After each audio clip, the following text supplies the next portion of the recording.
Today's daf we're going to be learning is Chullin Ayin Daled. We're going to get started from the top of our daf. Today's daf is sponsored by Judy Schwartz in loving memory of her mother, Shirley K. Tydor, Sarah Rezelbat Mordechai Yitzchak Kraus and Frida Sima Eisenberg Kraus, and in honor of her birthday. Each birthday I give tzedakah, do a cheshbon nefesh, and when she was alive, I would bring my mother flowers to thank her for having given birth to me. Mothers deserve a present on their children's birthday. The schut of my learning daf yomi. Today is my present to our neshama with love. Okay, with that, we're going to get started. What we talked about yesterday was this concept, and really today, again, we're getting really into this interesting and strange halacha ben pekua, but we're going to start first with the comparison we made between ben pekua and an ever hamiduldal, which is we have a ben pekua whose limb is outside when the mother is slaughtered.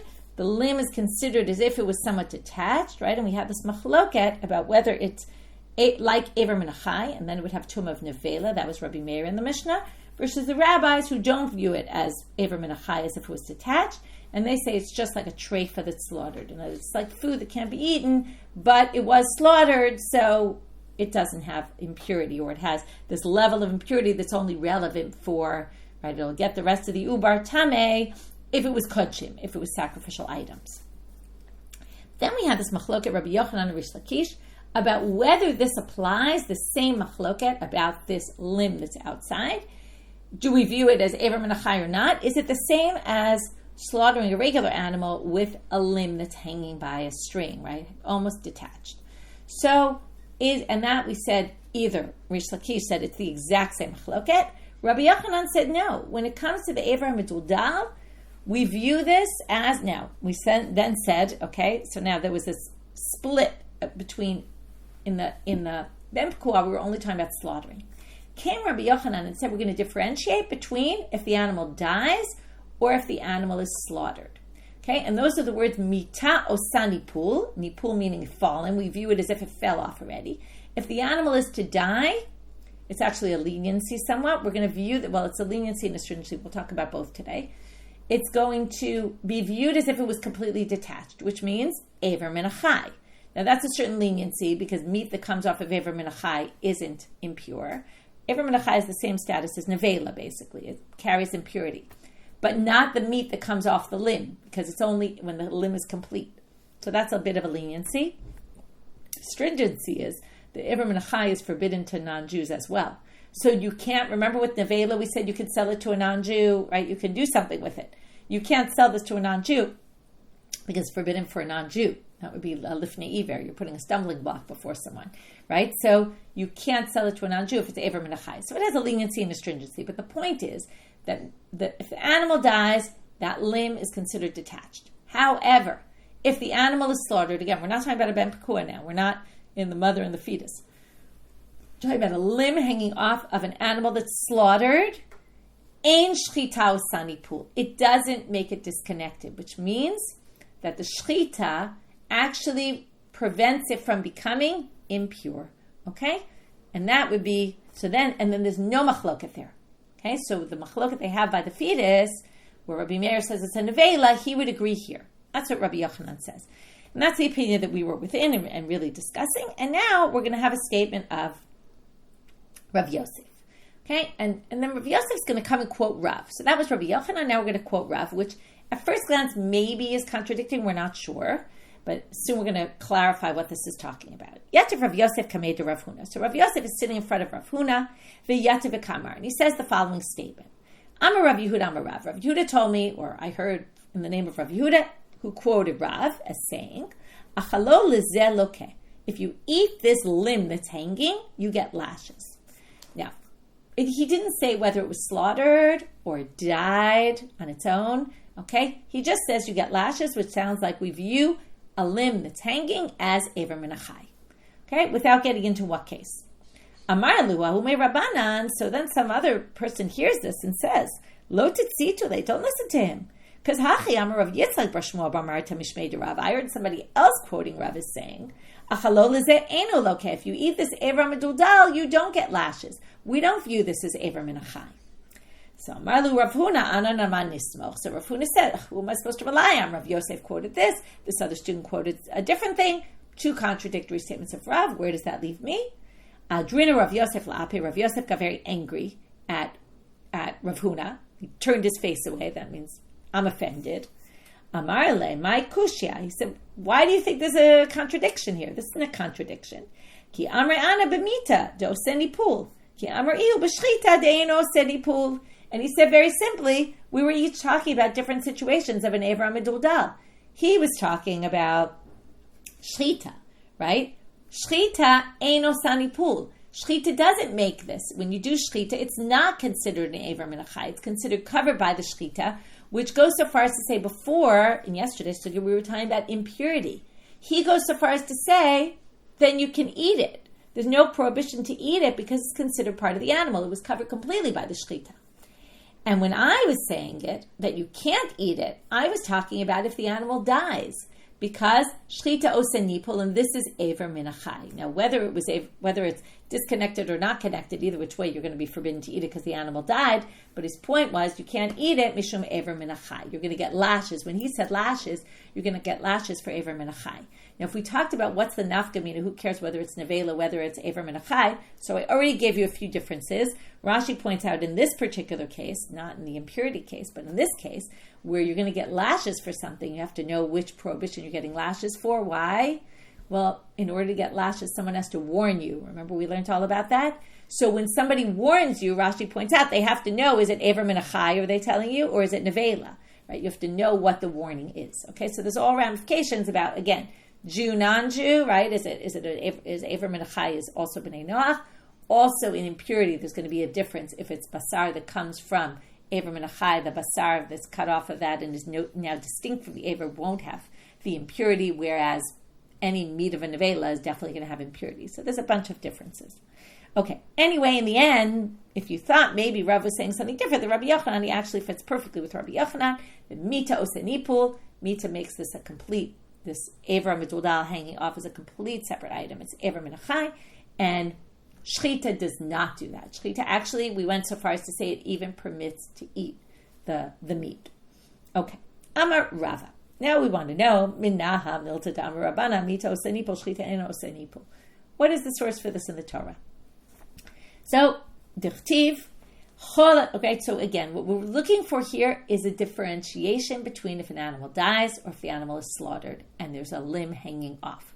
Where are we going to get that from? Okay, it definitely doesn't talk about a limb hanging off anywhere in the Torah. We're going to have to be creative here. So it says, and we're going to be so creative that we're going to leave the world of animals and talk about the world of creeping creatures. Okay, shratzim. We're going to find it in a pasuk about a sheretz. Dichti, v'chol asher yipol mehem bimotam yitma. Anything that falls on the sheretz, yipol alav mehem, on them, bimotam, when they're dead, yitma. Okay, anything a sheretz touches, basically, when it's dead, okay, a creeping creature is going to become tamei. There's 8 creeping creatures. There's specifically 8 of them. Any of those carry impurity when they're dead. Limi'ute mai. Ilema limi'ute mechayehem. Now, was this coming to say bimotam, not in their lifetime, right? That would be the obvious. If it's coming to say, well, not when they're alive and a creepy creature, one of those creeping creatures touches you, right? Nothing's going to happen. Well, mi nivlatam nafka. That already appears in a pasuk. Okay, it appears in a bunch of pasukim in Vayikra Yud Aleph, in verse 35, verse 37. Okay, it says it a few times that only their nevela, their dead body, their dead carcass is going to be a problem. So that can't be what this pasuk is saying. Ela shmamina. So what must this pasuk be saying? This is going to employ later. They'll say it, but right now I'll already tell you. It's what we call an eino inyan.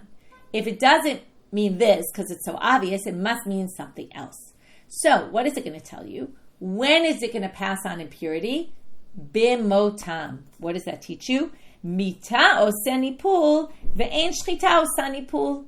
That only death is going to make this separated limb, right, considered separate and will have impurity. And if it's shchita, there's no impurity there. And that's why there's talking about death and impurity. Only in death will again, this wasn't at all talking about this. It's an incredibly creative drasha to say that this pasuk about a sheretz is actually talking about an animal with a limb hanging off. We have to make 2 jumps. Number 1, it's about an animal. Number 2, it's about the limb hanging off.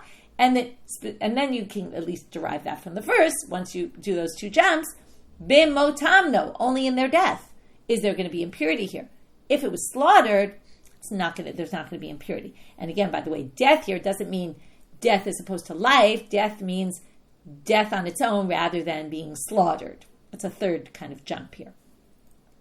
So now, Amarle Rav, now we're going to have two difficulties. The first one, Rav Ada asks. The second one, it's not clear whether he's continuing to ask or the Gemara is asking. Either way, we're going to have two questions on this drasha. So, Amarle Rav Ada bar Ava Rava, the very basic question, V'hakra b'shratzim k'tiv. Okay, he's asking about one of the issues, which is, it's talking about a sheretz. How do you get to animals from here? Forget about how do you get to limbs hanging off and how do you get to death and not shchita. But okay, but he asks about the shratzim. That's the first, the real major question. And what does he say? Here they use the words eino and yan. Now, if we assume that the pasuk is saying death and not shchita, well, there's no shchita by shratzim. You don't shecht creepy crawlers, right? There is no shchita. First of all, they're not kosher. So even if you would slaughter them, but some of them are more like insects, you can't even slaughter them. But even if you could, right, there's no laws of shchita by shratzim. So if we're going to say the pasuk means death and not shchita, then it obviously can't be talking about a shratzim, and then we're going to have to just take it to somewhere else. If you can't read the pasuk that way, read it some other way. Okay. Second question, va'akate mebayale, but there's another problem, which is the word b'motam is used for some other drasha. What's it used for? Ke'ein mita. It has to be like they are in their death. Now, things when they die are not completely dried out yet. They're still moist. Okay, they're still soft inside. Lachin mitamim, yiveshim e mitamim. If the shratzim get so dried out that you can't kind of soak them in water and they get back to what they were before, but if they're so dried out, they actually don't carry impurity anymore. So the word b'motam means as they are at the time of death, where they're not completely dried out. It has to be like that for it to pass on impurity. So how can you use the word motam for two different drashot? Very simply, the answer, trei b'motam k'tivi. There's two different verses that employ the term motam when it comes to shratzim, and therefore one is used for that, and one is used for this, and problem resolved. Okay, that's the end of that section. Now we're going to move on to a machloket between Rav Chisda and Rava about this topic. Amar Rav Chisda.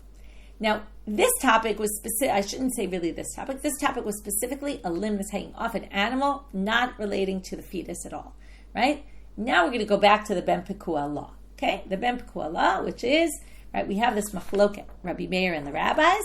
When you slaughter the mother and there's one of the limbs of the fetus is hanging outside the body, okay, again, the idea of hanging, again, it's not like it's on a thread, but it's the same idea here, that it's considered detached because it's not going to be covered by the slaughter of the mother. Does it have impurity of an avela, or does it have impurity of a treifa that was slaughtered, which is a very low level impurity and only relevant for kudshim. Now, and only rabbinic, that's what I mean by lower level. So, Amar Rav Chisda, so we're going back to that machloket. Machloket be'ever de'ubar chai. Aval be'ever de'ubar meit, divrei hakol shchita oseh nipul. It's only if the fetus was still alive at the time of the slaughter.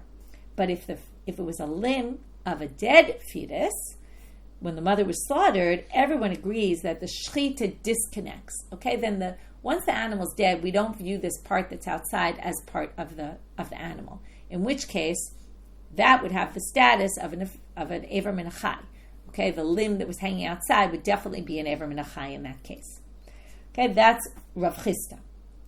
Rava Amal ki machloket bezeh kach machloket bezeh. Says no. There's no differentiation whether the ubar was alive or dead. They're going to have the same machloket. Okay? So that's just a small sugya. We're going to move on. Now you might remember, you might not remember, in the Mishnah, there was this long back and forth about how do we know that a shchita, that in a treifa, shchita ta metarata, right? So where do we get, right? In tiara shchita treifa uta, Rabbi Meir says, davar shegufat terata ever, davar she'ena gufat, right? And then, sorry, I'm looking for the next line. How do we know that a treifa, the whole din of the Ben Pekua of the rabbis was based on that if it was a treifa, the shchita would have permitted it. So now they say, how do we know that shchita permits? And there's this whole back and forth. They say, look at a non-kosher animal, right? And they compare non-kosher animal, kosher animal, and they go back to all these things. And then they end with this one line where they basically say a non-kosher animal can't, right? The whole theory was a non-kosher animal can't be slaughtered, but a treifa could be slaughtered its type. like a treifa cow, well, you could slaughter a cow. And that was the differentiation that they made between, the rabbis made between a non-kosher animal that shechita is not going to help, and a treifa animal that shechita is going to help. Now, the Gemara then ended with an exception to the rule, and it said, ben shmona chai, if you have an 8-month, now remember, a child that's born in the 8th month of pregnancy, they believe was not viable, was definitely going to die. If you have an 8-month-old baby that's born, ein shchitato mitarto, and you slaughter it, since ein b'mino shchita, now how do we view mino here? It's type. Any other ben shmona can't be slaughtered. It's not kosher. You can't eat a ben shmona because it's not viable animal. So there's no type of ben shmona, and therefore, if you were to slaughter a ben shmona, it would have, besides that you can't eat it, it would carry impurity. Okay, it wouldn't be fixed. The impurity would be removed because you slaughtered it, as in a treifa that would. Okay, so now we're going to have a problem with that line, because in a Braita it says the exact opposite. Now the assumption of that line, why it's saying this is an exception to the rule, okay, it's just not an exception. It's basically saying this fits the rule. It's just the one case where we're going to have a kosher animal that can't be fixed by slaughtering it, because for exactly the rule we had before, which is if its type can't be slaughtered, then the shechita isn't going to permit it. And it was also just a known thing that if you slaughter a ben shmona, shechita doesn't permit the impurity. The impurity is going to be there, okay, just like in a non-kosher animal. So, but again, the main line that we're interested in right now is that ein b'mina shechita. No ben shmona can be slaughtered. Okay. Now they say, v'hatanya, in a Braita it says, ben shmona chai yochiach. Okay, in a parallel Braita about the same machlok Rabbi Meir and the rabbis, there's this back and forth discussion going on, but in a bit of a different version. And they end with, the ben shmona is going to disprove your theory. Why? This is Rabbi Meir. She'af al pi sheyesh b'mino shchita, and shchitato mitarta. You want to prove that a treifa, right, that the shchita is mitaher from here.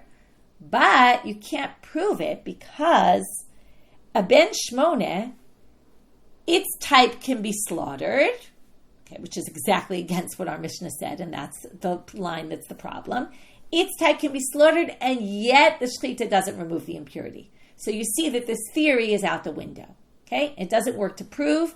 This can't prove, this logical argument can't prove that shechita is mitaher for a treifa. Okay, now. But the problem that we really want to focus on is, how could you say yesh b'mino shchita if our Mishnah said ein b'mino shchita? So Amar Rav Kahana, yesh b'mino shchita agav imo. There is a case where ben shmona is going to be permitted through shchita, not its own shchita. Our Mishnah was talking about its own shchita. You could slaughter a ben shmona, it's not going to work. But if you slaughter its mother and you find the ben shmona inside, the ben shmona is a ben pekua and will be permitted. So that's what the Braita was talking about. Tana didan minadi imelo parich. Our Mishnah the author of our Mishnah didn't seem to think that was a problem.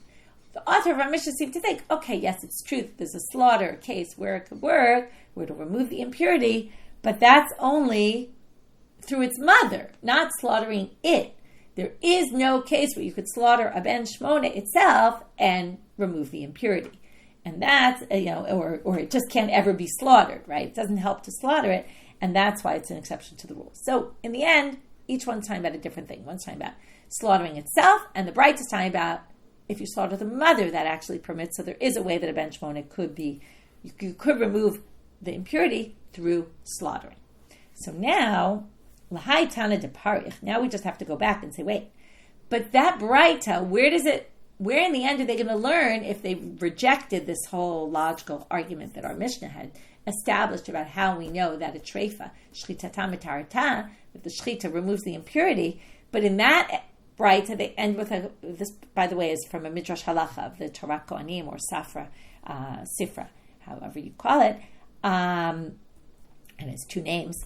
But the point is, where do they get treifa de shchita mitarata minale? So if they don't get it from this logical argument, where do they get it? What is the source that a treifa, that if you slaughter it, it removes the impurity?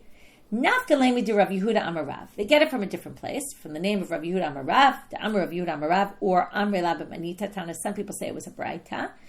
Amar Kra v'chiyamut mina be'ema. Okay, this is Vayikra Yud Aleph, chapter for chapter 11, verse 39.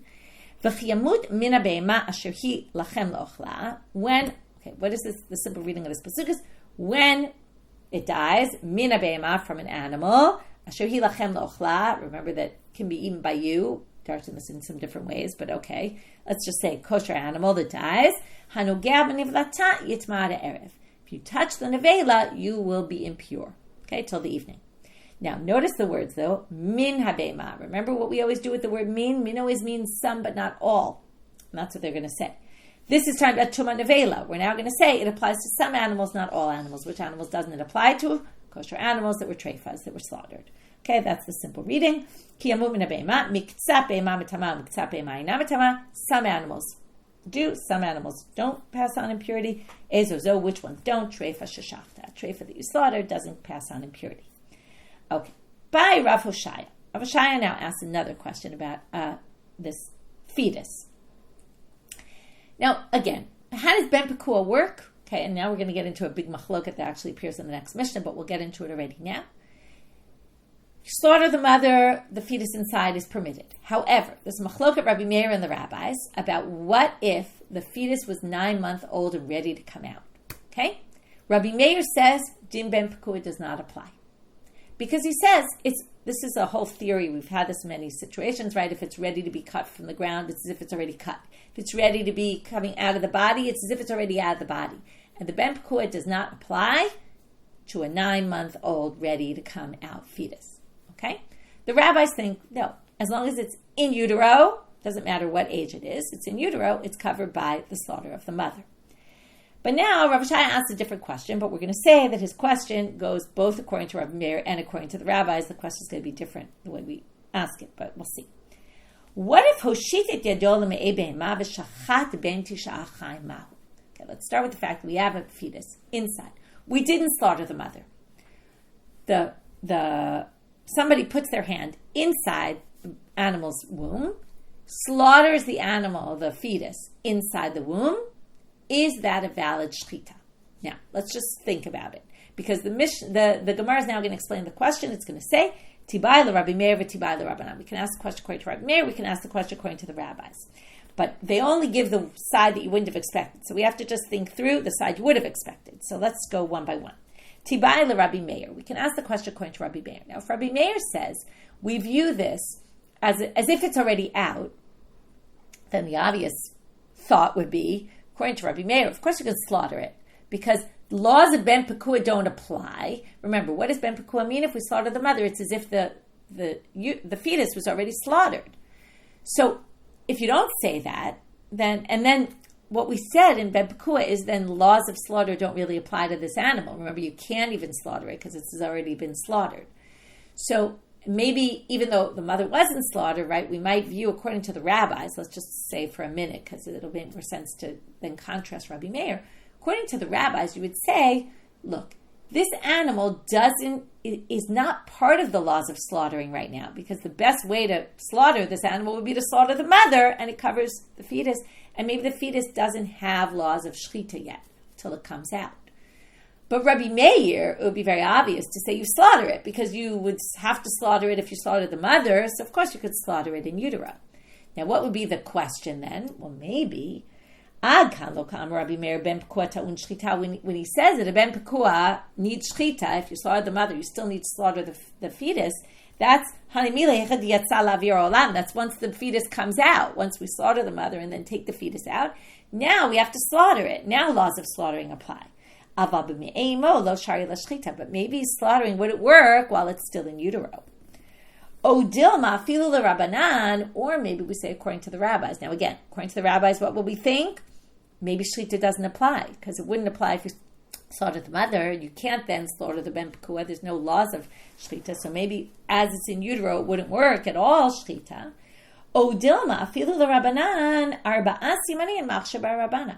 No, maybe you say like this.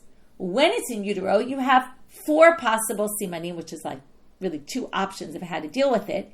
Either cut the 2 simanim of the mother and the fetus is permitted, or cut the 2 simanim of the fetus and the fetus is permitted. So maybe there's just two alternatives. Now, if you go the method of the ben pekua and you slaughter the mother, then there's no laws of slaughtering by the fetus anymore. But if you didn't, maybe you could do it. So that's his question. We have all possibilities here. Maybe Rabbi Meir says one or the other. Maybe the rabbis say one or the other. What's the answer? Well, we're going to try to have an answer. Rav Chananya is going to bring an answer. Rav is going to reject his answer. Amar Rav Chananya, Tashma. Another quote from our Mishnah, and this is why this is here, besides it has to do with Ben Pekua, but also it's here because of this. One of the arguments was, we tried to say, well, a treifa, it had, right, yesh b'mina treifa, and not only b'mina, but it could have, before it became a treifa, could have been slaughtered, right? You could have slaughtered it. Whereas opposed to the Ben Shmona, where you never could slaughter it, or a non-kosher animal where you can never slaughter it. But treifa, they say, but what if it was a treifa in utero, and then you couldn't have slaughtered it? Now, the assumption, a treifa in utero, treifa min habeten, means, when did it become a treifa? At some point while it was in the womb, which theoretically could be 5 minutes before it's born, which means that if imita, now, and the whole theory was, right, the whole argument there was, it never had a shata kosher, a time when it could have been slaughtered. But if you could actually have put your hand inside and slaughtered it in utero, then it would have had a shata kosher. And then you can't use this as an example of it never had a shata kosher. You could have put your hand in and slaughtered it before it became a treifa. So it did have a time when it was able to be slaughtered, right? In ita, if it's true that you could actually slaughter this in utero, you would have had a way that it could have been slaughtered before it became a treifa. Dibaya al yade v'shachta. You could have just put your hand in and slaughtered it. So Amalei Rava Tinei shenotzrat treifa min habeten u'mishkach ala bebabalat chamesh raglayim. Now, what they meant in the Mishnah was, and he changes the words, it was created when it was first formed.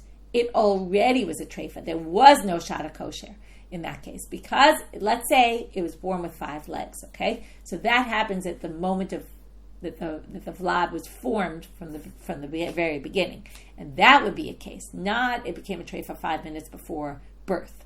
Okay, and that then doesn't prove anything. Okay, so Debbie, you're asking an excellent question, and I didn't want to get into it, but since you're asking, I'm going to just relate to it for a minute. Just how can you slaughter it in utero? Like, first of all, one of the main problems is like getting it from the back, and very hard to get the position right. So it's a good question. The commentaries ask it. I'm not going to answer it, but it's an excellent question. Okay, next Mishnah. השוחט את הבהמה ומצא בה בן 8 חי או מת או בן 9 מת, קוראו מוציא את דמו. Okay, this is a classic case of a ben pekua, but we're basically saying in this Mishnah that it only applies in a few cases. It could be an 8-month-old fetus that's alive or dead, or a 9-month fetus that is dead. Okay, so if you slaughter the animal and inside you find this dead animal, you can eat it. Okay, koro, you tear open the animal, right? You don't have to slaughter it, umotzi et damo, and you have to take out the blood though. You can't eat the blood of the animal, but everything else is permitted. Matzah ben tisha chai. But if you find a ben tisha chai, and here comes the big machlok Rabbi Meir and the rabbis that I talked about already today. If it's 9-month-old and it's alive, okay, then ta'un shchita. You have to slaughter it. That's Rabbi Meir. And chayav bo tovet beno. And another thing, we're going to learn a lot about otovet beno. We have a whole chapter coming up about it. Otovet beno means you can't slaughter an animal and its mother or maybe father. We'll talk about all that when we get there, in the same day. So if you slaughter the mother, you have to slaughter the fetus as well. But, that now came out, okay, this baby that was inside. But you can't do it that day because there's a prohibition of otovet beno. In other words, we view this as a separate animal. Okay, it's not like it was just part of the mother, right? This is Rabbi Meir's whole shita. Once it's 9 months and it's viable and it's alive, it's considered not a part of the mother. If it's dead, it's just considered like a limb of the mother, and it's permitted by the shchita. But if it's alive and it's viable at this point, it could live, right, on its own, it's 9 months, it's a problem. Okay? Not covered by the mother. It's its own unique entity. And the rabbis say, no, the shchita of the mother permits it. Okay, even in this case, because as long as it's in utero, it's fine. Turning now to Amud Bet. Rabbi Shimon Shizuri Omer, afilu ben 5 shanim, v'choresh b'sadeh, shchitat imo mitarto. If you leave this animal alive, it could be 5 years old later, it could be plowing in the field, still you could just stab it and kill it and do anything you want and eat it. It's kosher. Okay? What he adds to the rabbis is a good question because the rabbis say the same thing. That's ben pekua, right? But we're going to get to this in the Gemara. What's the difference between him and the rabbis? But what if you didn't slaughter the mother, but kra'ah, you just tore open the mother, umatzaba ben tishachai, and then you find this 9-month-old alive animal, ta'un shchita, lefisha lo nishchita imo. Okay, this seems pretty obvious, but obviously you have to slaughter it because the mother wasn't slaughtered, so it's not permitted in any way. Okay, now we're going to have a statement in the Gemara of Rabbi Elazar in the name of Rabbi Yoshaya. We're going to read it one way. We're going to try to explain it in that way. We're going to see it doesn't really work, and then we're going to have to explain it some other way. Amar Rabbi Elazar Amar Rabbi Yoshaya lo hilchubo ela aliskei shchita bilvad. Okay, he's talking within the rabbi's position, and when the rabbis permitted this, they only meant, okay, when they permitted this fetus, this 9-month-old, only regarding shchita. Okay, lemi'ute mai, what's this trying to say? Well, they think it means lemi'ute chelbo v'gido. Now, it's chelev and it's gid and asher are still considered. Now, if we view the animal, according to the rabbis, it sounds like we just view this animal as part of the mother. In which case, that's why it's permitted by shchita. Even though it's a full viable, it could have lived on its own, but it was still in utero.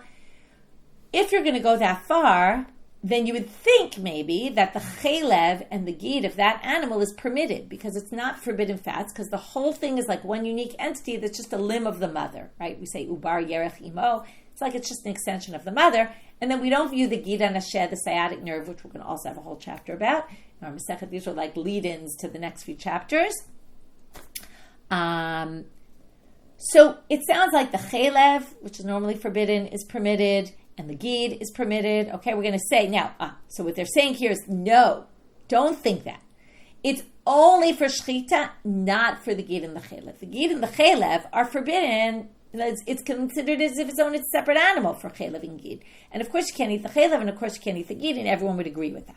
And even the rabbis would agree. Obviously Rabbi Meir would hold you can't because he views it as a completely separate animal. But even the rabbis would agree, they want to say that the chelev and the gid are forbidden. But this can't be the way he says it, because chelbo demai. What kind of chelev are we talking about? Ilim a chelbo de shliel, if we're talking about the chelev of the shliel is the fetus. Miflag plige, he actually argues, detanya, we're going to see. In other words, there's a machloket. Okay, Rabbi Yehuda is going to be the position of the rabbis, and Rabbi Meir is Rabbi Meir, okay? So again, Rabbi Meir says separate entity. Rabbi Yehuda says part of the mother. So, and now we're going to have the same machloket in the gid. So you can't say it's to exclude the gid and the chelev, because the gid and the chelev are both subject of a machloket between Rabbi Meir and the rabbis. Gid and asher noheg b'shliel v'chabo asur. If you have a fetus inside the womb of the mother, the gid and asher is forbidden, and the chelev is forbidden. We're going to see in a minute that they're not talking about any fetus; they're talking about a 9-month-old viable fetus. Okay, Divrei Rabbi Meir, which is exactly our case that we're discussing, this 9-month-old viable fetus. Rabbi Yehuda Omer, eino noheg b'shliel v'chabo mutar. It's not relevant to a shliel. In other words, the gid. There's no forbidden. It's not forbidden to eat the gid and asher. Because again, this whole fetus is just a limb of the mother. We don't view it as, oh, there's a gid inside. Oh, there's chelev inside. And this is also just interesting how they view fetuses, right? And chabon mutal. And its chelev is permitted.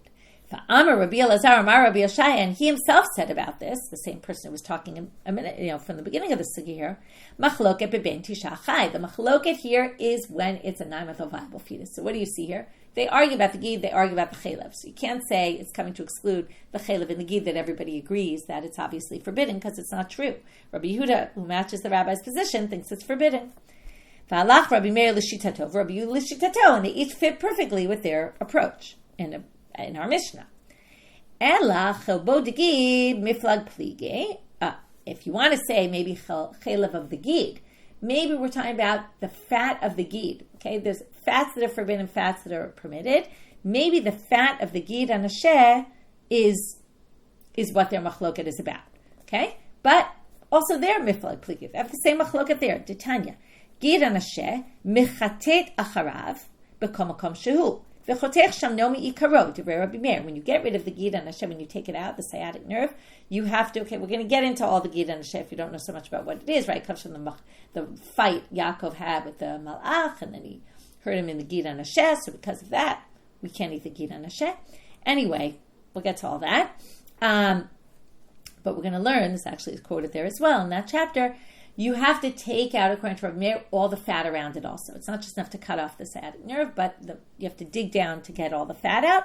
Rabbi Yehuda Omer, go b'mo mashofi. Now you just cut it off, the gid, and you don't have to worry about all the extra fat down there. It's not forbidden.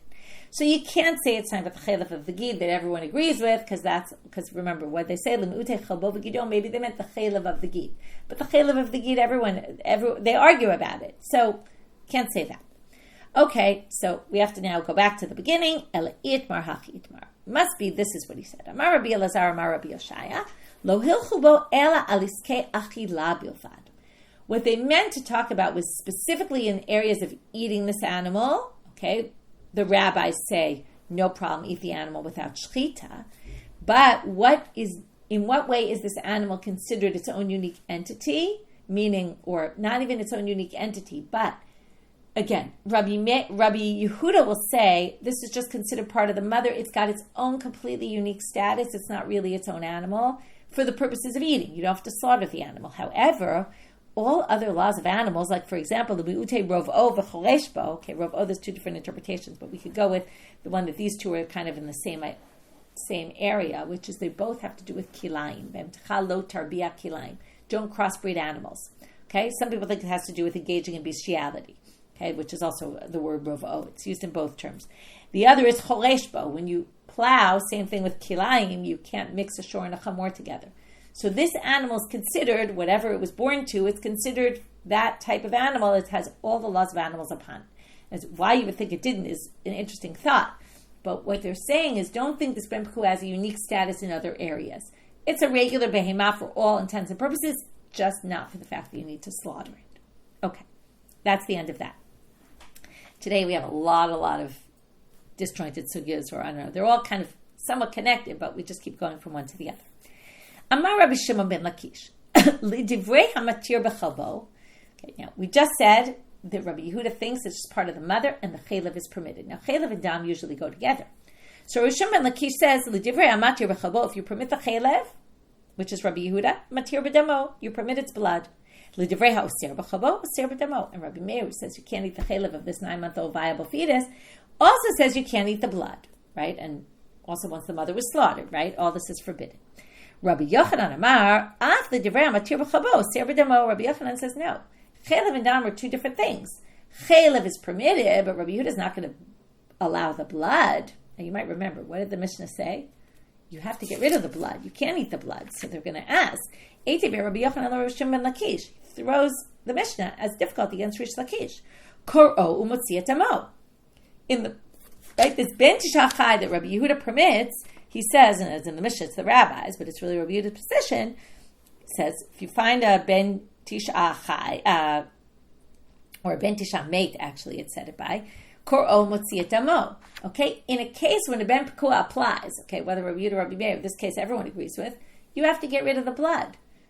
That everyone agrees with, including Rabbi Yehuda. So how could you say he permits the blood? He doesn't permit the blood in the Mishnah. He says, get rid of the blood. To which, Amar Rabbi Zera, Lomar she'en anush kachet. What he meant is, when he said here, the Rish Lakish, if you permit the chaylev, you permit the blood, he was saying you're not going to get karet for the blood. When it says don't eat the blood, it says you're going to get karet. He says you're not going to get karet. You, of course, should get rid of the blood, but you won't get karet if you eat the blood of this ben pekuah. Now, Lamayam Rinan, but wait a minute. Lemanam Kamrinan, sorry, I didn't read that question right. According to who does this go? Rabbi Yehuda, obviously, right? Because according to Rabbi Meir, he's the one who forbids chaylev. He obviously forbids blood. But now we're going to say the one who permits chaylev permits blood, meaning you don't get karet for the blood. But wait a minute. That's Rabbi Yehuda, right? Well, what's going to be the problem? Lo yehei ela dama tamsi. What is the blood? Now, remember, there's different kinds of blood. There's the blood, we learned this in, I guess, in Zvachim. When the blood of the animal, or maybe in the beginning of our Masechet, I can't remember even, but when the blood spurts out, that's called the dama nefesh from the shchita. That has one status. Then there's blood that's the dama tamsi. That's the blood that comes later. Okay? Now there's a machloket about the dama tamsi. Titania, what's the blood that's forbidden? It says ki adam one nefesh. So it's obviously the blood that takes out the soul, that is killed when the animal's slaughtered. But the dama tamsi, there's a machloket. Titania, dama tamsi ba'azhara. According to some, it's just a warning, but you don't get, and it's part of the prohibition, but you don't get karet for it. Rabbi Yehuda Omer bihi karet. Rabbi Yehuda says damatansi, you get karet for. Now, what blood is the blood that's coming out of the fetus when you slaughter the mother? It's definitely not dama nefesh, because, right, it's not, the soul didn't come out from, right? We're talking about a dead animal that died when the mother's, right, when the mother was killed and then the fetus died. But there's no blood spurting out, so it's obviously damatansi. And Rabbi Yehuda himself, we're talking with him, Rabbi Yehuda, and Rabbi Yehuda himself says damatansi, you get curry for it. So how could you say that Rabbi Yehuda is going to permit it, meaning you don't get curry for it, even though it's forbidden? He himself says you get karet for damatansi. So we have a pretty easy answer here. Turgum Rav Yosef, Rav Salach Hasida, Kamei Rav Papa. Rav Yosef explained, right? Rav Yosef, the son, not the regular Rav Yosef, the son of Rav Salach Hasida, in front of Rav Papa said, "Eat leila Rabbi Yehuda dam v'chol dam." Because the pasuk said v'chol dam, Rabbi Yehuda darshans it and says that includes the damatansi, but kol hechad mechayev adam nefesh mechayev adam tamsi. You have to be mechayev on blood to also be mechayev on all blood, meaning you have to have an animal that you'll be obligated for his dama nefesh, and then the dama tamsid is forbidden as well. Our animal, there is no dama nefesh, right? So kol echad de lo mechayev adama nefesh, you won't be chayev al dama nefesh because it wasn't slaughtered itself. Lo mechayev adama tamsid, then you're not obligated on dama tamsid, and that explains the position of Rish Lakish within Rabbi Yehuda. I'm going to end with two questions. Ibayelu. Ma'u lifdot beben pekua. Can you do laws of pidyon? Now, what's pidyon? A peter chamor, the firstborn donkey, you have to redeem with a seh. Okay, you have to bring a sheep instead, and take the sheep and give it to a kohen. That's what you do with a bechor of a donkey. Remember, a donkey is not a kosher animal, but there's a special unique law by the firstborn of a donkey has to be redeemed with a seh. So, can you use a seh that was a ben pekua? Okay. I'll leave it to Rabbi Meir Loti Bailach. Obviously, according to Rabbi Meir, if we're talking about a 9-month-old fetus that was viable and ready to come out, and then the mother was slaughtered, and we took out the fetus, of course you can use this, right, and it's alive, obviously, then you can use it. That's not a problem. It's no different than any regular sheep. But,